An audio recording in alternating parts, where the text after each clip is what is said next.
J. Robert Oppenheimer was an American theoretical physicist. Oppenheimer served as the director of the Los Alamos Laboratory during World War II, and is often credited as the father of the atomic bomb for his role in the Manhattan Project, the research and development undertaking that created the world's first ever nuclear weapons. J. Robert Oppenheimer was born into a Jewish family in New York City on April 22, 1904, to Ella, a painter, and Julia Seligman Oppenheimer, a wealthy textile importer. Robert had a younger brother, Frank, who also became a physicist, and who later founded the Exploratorium Science Museum in San Francisco. Oppenheimer was initially educated at Alcuin Preparatory School. In 1911, he entered the Ethical Culture Society School. Oppenheimer was a versatile scholar, interested in English and French literature, and particularly in mineralogy. Oppenheimer attended Harvard University, where he earned a bachelor's degree in chemistry in 1925, and went on to study physics at the University of Cambridge and University of Göttingen, where he received his Ph.D. in 1927.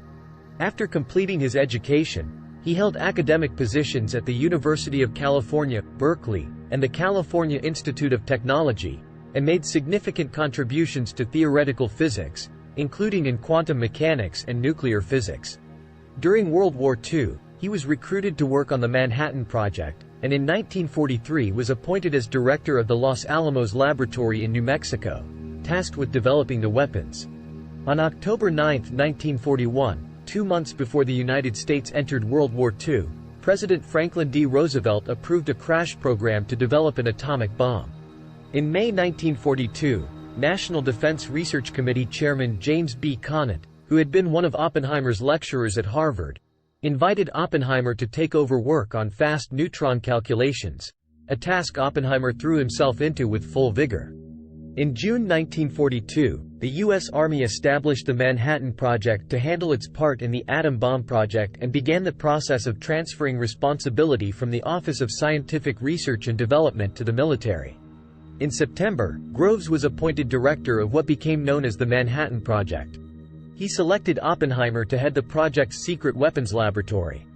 This choice surprised many, because Oppenheimer had left-wing political views and no record as a leader of large projects. Groves was concerned by the fact that Oppenheimer did not have a Nobel Prize and might not have had the prestige to direct fellow scientists. But he was impressed by Oppenheimer's singular grasp of the practical aspects of designing and constructing an atomic bomb and by the breadth of his knowledge. As a military engineer, Groves knew that this would be vital in an interdisciplinary project that would involve not just physics, but chemistry, metallurgy, ordnance and engineering. Groves also detected in Oppenheimer something that many others did not, an overweening ambition that Groves reckoned would supply the drive necessary to push the project to a successful conclusion. Isidore Rabi considered the appointment a real stroke of genius on the part of General Groves, who was not generally considered to be a genius. Oppenheimer and Groves decided that for security and cohesion they needed a centralized, secret research laboratory in a remote location. Scouting for a site in late 1942, Oppenheimer was drawn to New Mexico, not far from his ranch.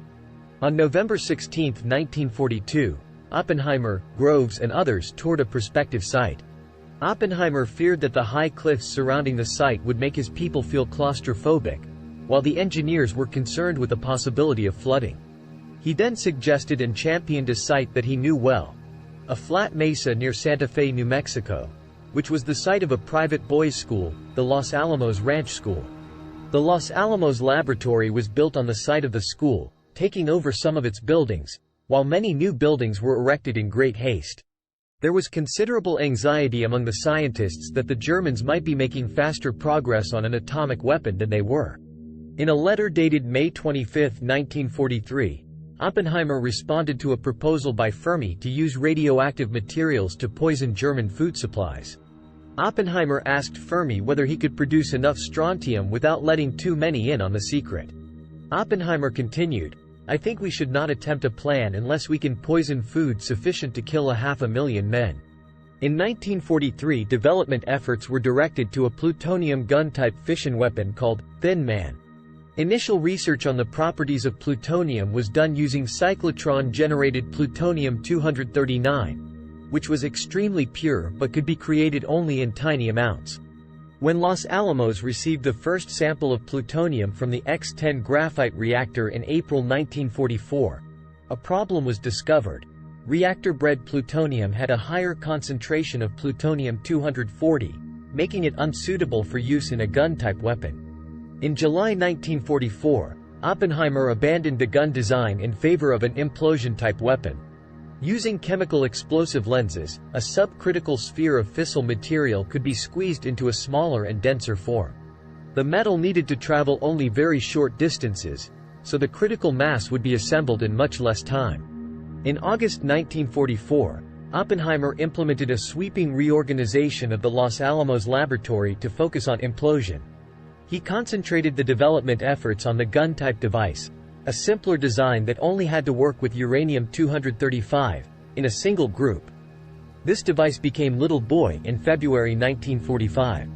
After a mammoth research effort, the more complex design of the implosion device, known as the Christie gadget, after Robert Christie, another student of Oppenheimer's, was finalized in a meeting in Oppenheimer's office on February 28, 1945. In May 1945, an interim committee was created to advise and report on wartime and post-war policies regarding the use of nuclear energy. The interim committee in turn established a scientific panel consisting of Arthur Compton, Fermi, Lawrence and Oppenheimer to advise it on scientific issues. In its presentation to the interim committee, the scientific panel offered its opinion not just on the likely physical effects of an atomic bomb, but on its likely military and political impact. This included opinions on such sensitive issues as whether the Soviet Union should be advised of the weapon in advance of its use against Japan. Oppenheimer's leadership and scientific expertise were instrumental in the success of the project. He was among those who observed the Trinity test on July 16, 1945, in which the first atomic bomb was successfully detonated. He later remarked that the explosion brought to his mind words from the Hindu scripture Bhagavad Gita, "Now I am become death, the destroyer of worlds." In August 1945, the atomic bombs were used on the Japanese cities of Hiroshima and Nagasaki, which to date remains the only use of nuclear weapons in war. After the war ended, Oppenheimer became chairman of the influential General Advisory Committee of the newly created United States Atomic Energy Commission. He used that position to lobby for international control of nuclear power, to avert nuclear proliferation and a nuclear arms race with the Soviet Union. He opposed the development of the hydrogen bomb during a 1949–1950 governmental debate on the question and subsequently took stances on defense-related issues that provoked the ire of some U.S. government and military factions. During the Second Red Scare, those stances, together with past associations Oppenheimer had with people and organizations affiliated with the Communist Party, led to the revocation of his security clearance in a much-written-about hearing in 1954. Effectively stripped of his direct political influence, he continued to lecture, write, and work in physics. 9 years later, President John F. Kennedy awarded him, and Lyndon B. Johnson presented him with, the Enrico Fermi Award as a gesture of political rehabilitation. In 2022, 5 decades after his death, the U.S. government formally nullified its 1954 decision and affirmed Oppenheimer's loyalty. Oppenheimer's achievements in physics include the Born-Oppenheimer approximation for molecular wave functions, work on the theory of electrons and positrons, the Oppenheimer-Phillips process in nuclear fusion, and the first prediction of quantum tunneling. With his students he also made important contributions to the modern theory of neutron stars and black holes, as well as to quantum mechanics, quantum field theory, and the interactions of cosmic rays. Oppenheimer was a chain smoker who was diagnosed with throat cancer in late 1965. After inconclusive surgery, he underwent unsuccessful radiation treatment and chemotherapy late in 1966. He fell into a coma on February 15, 1967, and died at his home in Princeton, New Jersey, on February 18, aged 62.